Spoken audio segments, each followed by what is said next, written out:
Hello, everybody, and welcome back to 79 West. This is Josh Bisson, the Board of Directors and the Chairman of the Development Committee here at Chatham Literacy. And welcome to our first annual Light Up for Literacy Telethon.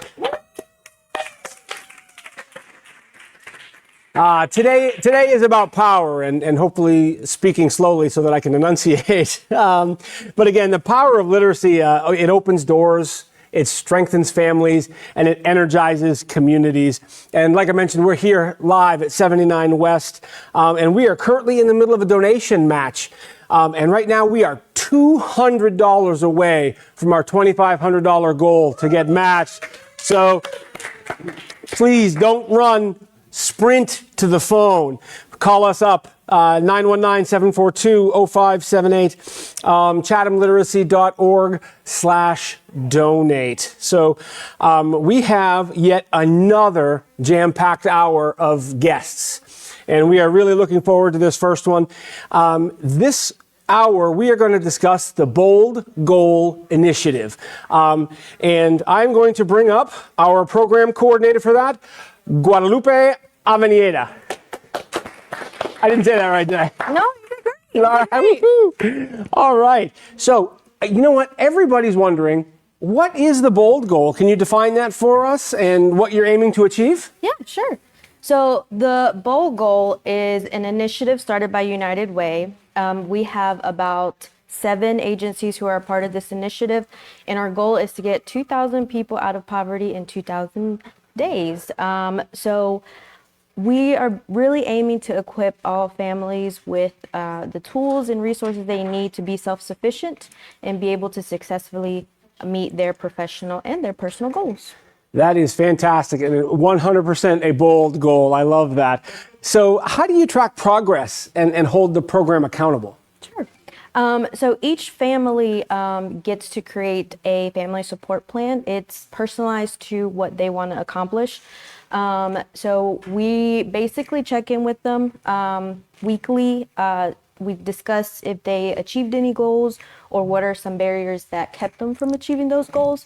And the way we hold the program accountable is as we are different agencies, we are working individually with these families, but we also lean on the entire program to help us overcome any barriers that us as case managers are dealing with our families. So we just get a plethora of resources and support from the program. I love interagency collaboration. I think that's so important, and we could really use that as an example in many areas of our government right now. So barriers you mentioned. What barriers are you focused on removing this year? Sure.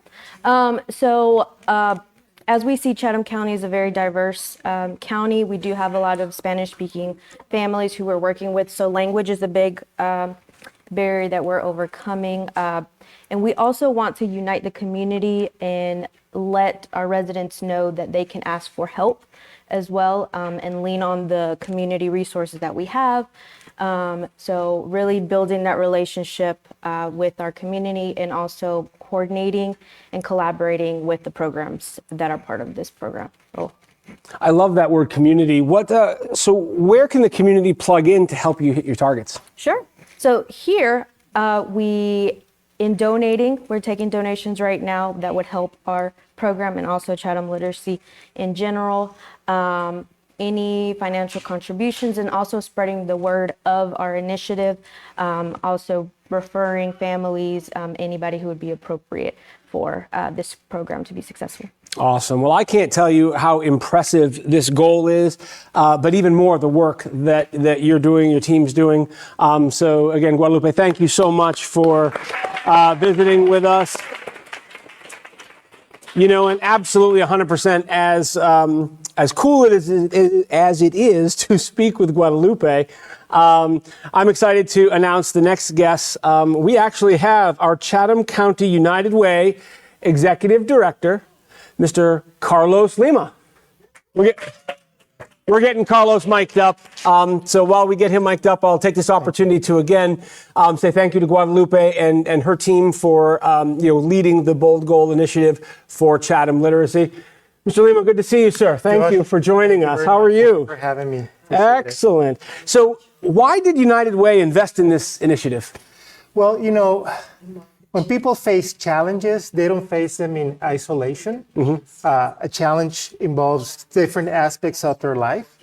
And it makes sense for us to bring in the agencies that need to get involved in helping families out of their challenges rather than send them in different ways so that they can, you go to this agency, face this, you do to this agency to get this help, that agency to get that help. By convening agencies together, and in this case, we worked with Chatham Literacy, Salvation Army, Partnership for Children, Communities in Schools, Social Services, and Chatham County Schools. By bringing them together, we're able to wrap around the families and provide them the services that they need so that they can thrive. So supporting families, that's such a key aspect. Yeah. So how does literacy tie into the broader economic mobility and health?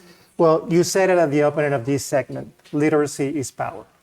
And having the chance to help people gain financial literacy, digital literacy, language literacy, it gives them an opportunity to pursue better employment opportunities, to get stable housing, to get better opportunities for their children. So it's all about giving people a chance to thrive. I love that word thrive. That's so important. Functioning is one thing, but thriving is a completely different concept. Yes. That's fantastic. Yes. So what outcomes matter most to you as a funding partner? We want to be able to see families accomplish the goals that they set with their case managers. As Guadalupe explained, they go through a self-assessment matrix and they put together goals so that they can achieve their opportunity to thrive.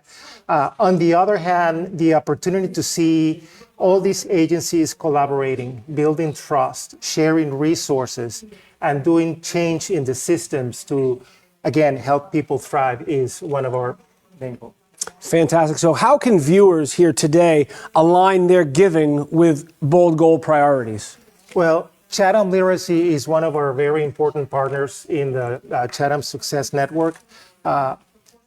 They took a bold step by bringing in a case manager when they didn't have one to make it part of the Chatham Success Network. And I think that initiative on the part of Chatham Literacy is very important. I think that supporting that initiative is what is key in this case. Well, Carlos, thank you so much. I think for all that you do, I mean, when you all that our learners, but the United Way, such an amazing organization. Thank you so much for everything that you do for here at Chatham County. Thank you. So, this is a very expansive goal and it transcends individual organizations, and that's exactly what community is all about. And speaking of community, Chatham County is a community of dedicated people. So now we are blessed to be able to chat with our county commissioner, Ms. Karen Howard. Karen, how are you? Good. Thank you for coming. So how does the bold goal align with county priorities? So it is very much and has been consistently a goal of the Chatham County Commissioners to ensure access and to alleviate the impacts of poverty on families. It's in the comprehensive plan. It is part of the Chatham County Board of Commissioners goals. And in those early conversations when this bold goal concept came up, and we had convened a number of nonprofits and partners, we kept hearing that there was this disconnect between what people were saying was important and the work the organizations were doing and the outcomes. So even being able to be a part of that conversation has helped me with my work, informing the Board of Commissioners a little more intentionally around what does embracing that goal look like? And what does it look like when we are really playing well with the partners that are doing the actual work that sort of lifts that goal up and makes it possible for us to accomplish that? Again, that collaboration is something that is just so key. So what partnerships are most critical to scaling this work? So certainly the partners that can be benefactors and make sizable contributions are important. And I think that there has been maybe a little bit of lapse in the opportunity to tap into the business and industry partners. it can be easy for those partners to look at the people that are actually in the organizations that are actually doing this work, to look at Chatham County schools and see where they play a role.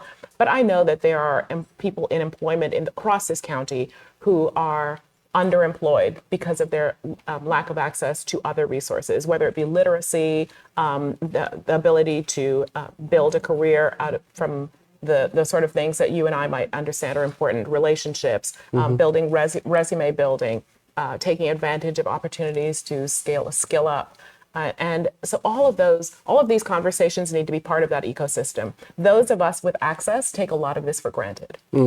I think that we have to be a little more intentional about how do we bring in the chambers of commerce? How do we bring in our business partners? How do we bring in industry, and particularly large industry, to have a conversation around what access to the benefits of living in Chatham really look like?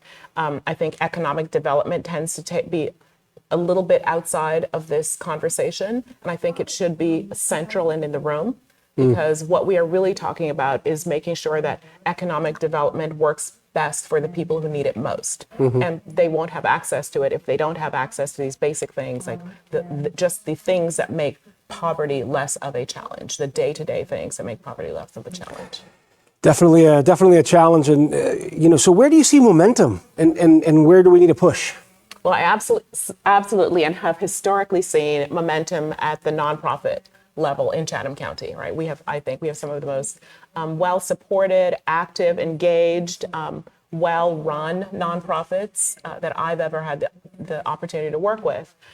So that is happening really well. I think there is still some work to be done in the community awareness, and it is a little more of a challenge in a community like Chatham, where we don't have a television station or a dedicated radio station that covers the entire county, or a newspaper.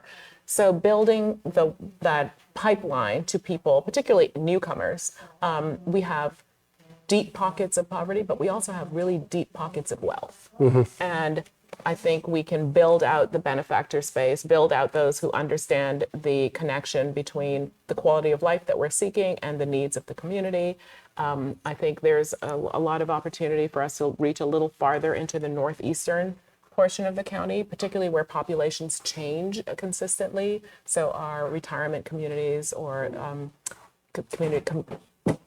communities like Carolina Meadows or Galloway Ridge, where there is a lot of philanthropy, and make sure that people learn fairly early on what are the things that we're trying to accomplish in Chatham and how they can be a part of that conversation. So what's your challenge to our community and our viewers today? So my challenge is twofold. One, I say we have got to be talking more to our friends and neighbors about the work that's being done in Chatham, and particularly to those people that are really happy with the standard of life and the way that Chatham County looks from their vantage point. To let them know that that is not reflective of all of Chatham, and that the opportunities and access to beneficial parts of this community aren't always available to everybody. So I think there's some personal work to be done. But I think on the bigger scale, there's this conversation around how do we really make sure that the word is getting out, and how do we make sure that we're not relying on the same people, the same donors, the same leaders of our nonprofits to do the heavy lifting on the ground. And so I know that things like this opportunities like this are important. Getting on whatever television, radio stations there are, being open to, and I say this to the people people that are volunteering too, in particular, amplify your voice. For every 10 people that you speak to, they are going to speak to 10 more people, and we are going to spread the word. A grassroots effort is really going to is what makes the difference in Chatham. I think there are kind and generous and willing people all across this county, and even beyond the edges of this county. People don't really care where the county lines end, who would be willing to participate, to lend their skill and experience, but also to donate. That's so right, Karen. And it's been such a pleasure chatting with you. And again, when you have a county commissioner in the room, you have Chatham Literacy in the room, you've got the United Way in one room. I too challenge you, join the cause, get in the room with us. Let's get to the table and let's meet this bold goal, because again, it is most definitely bold. But when you have organizations like this partnering together, it's something we'll achieve. So, Karen, thank you so much. Thank I you. appreciate it. And I'm making my donation now, so I encourage everybody else throw yours into. Absolutely. Thank you so much, Karen. I appreciate that. So again, wow, we've just had another jam-packed hour. So right now I get to give a prize away, which is fantastic. So this hour, we are going to be giving away a signed copy of the book Indigo Fields by Marjorie Hudson. Fantastic author. And our lucky winner is Nina Alprin. All right.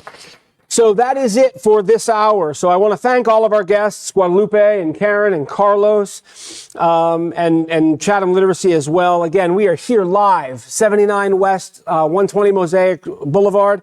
Would love to hear from you. Again, you can give us a call. You can drop in online, chathamliteracy.org/donate.